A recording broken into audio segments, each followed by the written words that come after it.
Good morning guys mga paps. For today's video ay paano ba natin maiwasan ang magkaroon ng violation or huli dito sa along Dimasalang, corner Aurora Boulevard, Manila.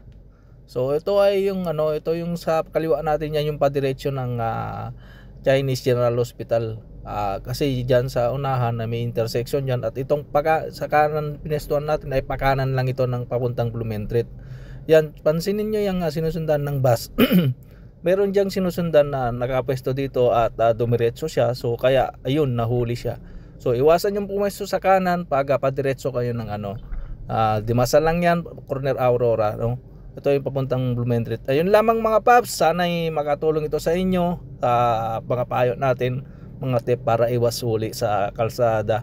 So mag-ingat tayo lagi mga paps, and lagi tayo magdasal. God bless everyone.